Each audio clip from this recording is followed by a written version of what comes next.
up mga kakotes, me Kuya Jet? Welcome sa Quadernos We're Learning Studying for Game. At kung bago ka pa lang sa aming YouTube channel, pindutin mo na subscribe, like, and share buttons para maging updated ka sa aming videos. And for this lecture video, nandito tayo ngayon sa ating part number 14. Ayan. Part number 14 na to ng ating pre-Spanish period. And ang ating pag-aaralan ay yung classification of mythology pa rin. Kung saan nung previous vlog ay na-classify natin yung mythology as a myth and as a legend. So, dalawa. So, ngayon naman, i-classify natin yung mythology as a folk tale or ito yung tinatawag na folk story or kwentong bayan. If you are familiar sa kwentong bayan, ito ay karaniwang nasa Filipino ng ating junior high school. Ayan, marami tayong mga kwentong bayan na napakinggan at na-analyze noong tayo ay nasa junior high school level pa lamang.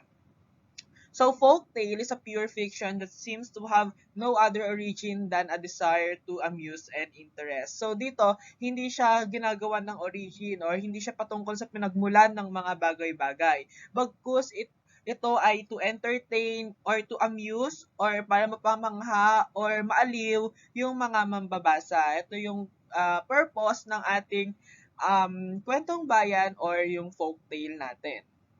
Next.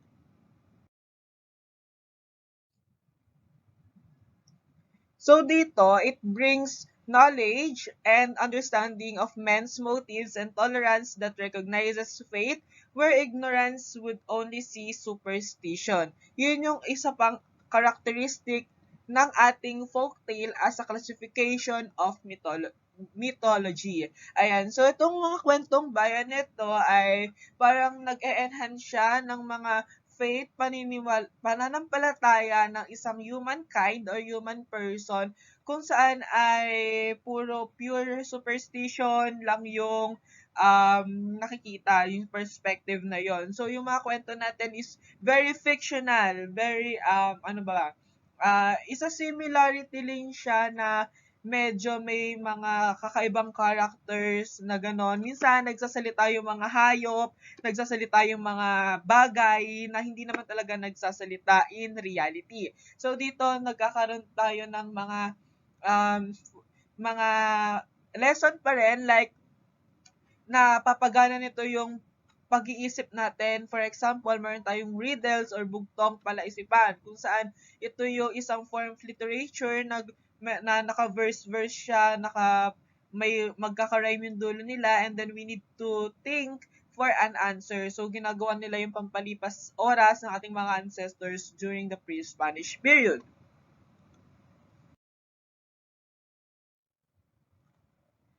So, another description of folktale is it is especially necessary to have this knowledge now when modern science and invention have brought the world into a closer community of nations. So ito, napagtatagpi-tagpi ng bawat country, bawat bansa, yung isa pang bansa sa pamagitan ng pagsasalin wika nung mga folktales o mga kwentong bayan na meron tayo. So, for example, nung grade 8 tayo, na-discuss or napag-aralan yung Singaporean literatures. Meron tayong A Taximan Story, di ba? Kung natatandaan nyo yun. And then, meron din tayong Romeo and Juliet, which is yung Romeo and Juliet natin, hindi naman talaga sa atin yon. Inadapt lang natin coming from the other countries. Yeah, sa Verona, Italy siya, di ba?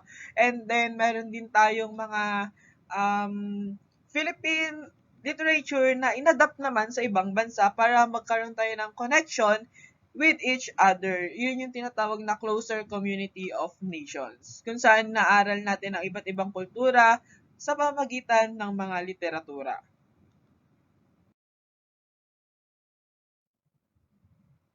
So, also, why it is widely disseminated through all places in the world might bring to reality what we all bring about our world. Ayan, so kung ano nga yung ginagawa natin sa ating mundo is yun din yung na-image natin or na-foresee natin in the future. For example, we have something to do or to deal about, so yun yan, sa mga kwentong bayan, yung mga traits and character characteristic nung ating bida or kontrabida is na-apply natin dito or masasabi natin, mas madali nating ma-identify yung isang bagay-bagay. Kunyari, may pagiging madiskarte, masipag, matyaga. So, ang naiisip agad nating trait na ito ay isang trait ng isang Filipino. So, example naman about sa negosyo, pag sinabing business, moreover, masasabi natin na ito ay mga Chinese people. Like that, may mga sarili-sarili tayong distinction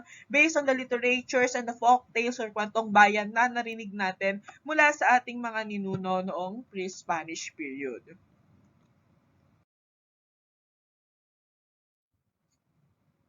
So the folktales are shaped by the thoughts and the actions, the aspirations and fears of the people. So ganito nga yung ating mga kwentong bayan. So kapag minsan may naiisip na thoughts yung ating mga ancestors ay agad silang nakakaisip ng kwento. Kapag naman may ginagawa sila, kunyari naglalaba, naghuhugas, ay ginagawan pa rin nila yun ng kwento at minsan pinapalitan lang nila yung characters, yung settings, pero in reality, sila talaga yung kinikwento nila. Sarili nila yung kinikwento nila in order to entertain or to give entertainment and information sa kanyang mga makikinig or sa kanyang kausap.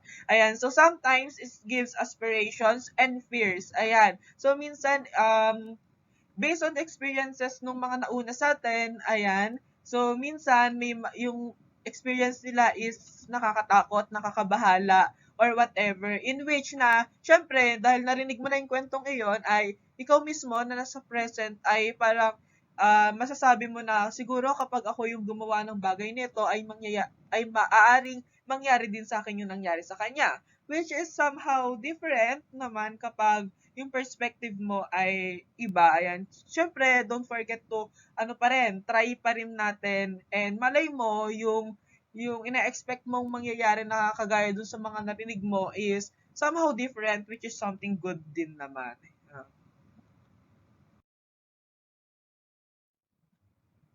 And also, it is often the outline of a story and sometimes even the characters are common to several characters. Most especially yung ating mga epiko at mga kwentong bayan. Ayan, yung epic and folklore. Kapag sinabi natin yung mga ganyan, ito yung mga characters natin.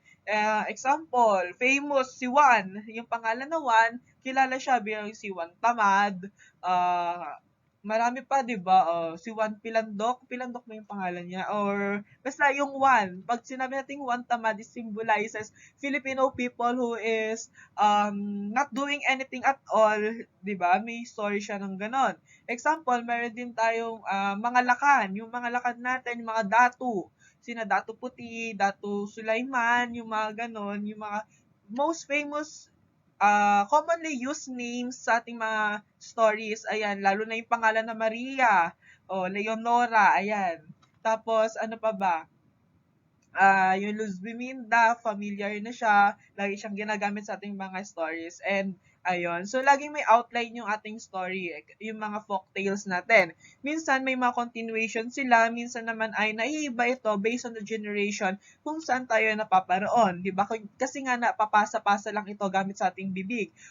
Depende na lang sa communication styles ng generation na yon kung paano nila ipapasa yung ating kwentong bayan ay yung folktale natin.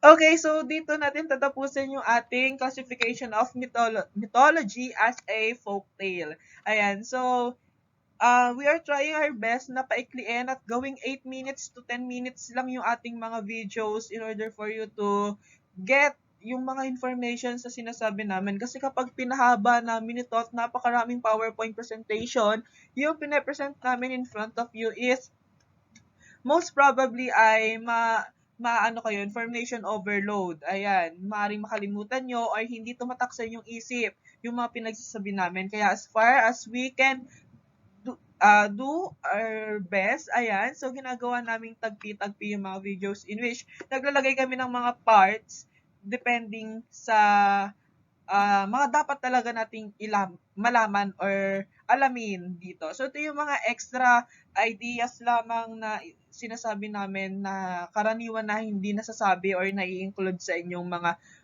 pagtuturo or sa inyong napapakinggan sa school. Yan. Kasi nga, di ba, sa school natin, meron tayong time limit. So, dito naman, wala naman kayong oras. Ayan, di ko naman kayo binibigyan ng deadline. Wala akong pinapagawa sa inyo na isasubmit sa akin through Google Drive, Google Classroom, sa Blackboard Meet, MS Teams, etc. Ayan, so it is an open forum. Itong video natin, everyone can use this.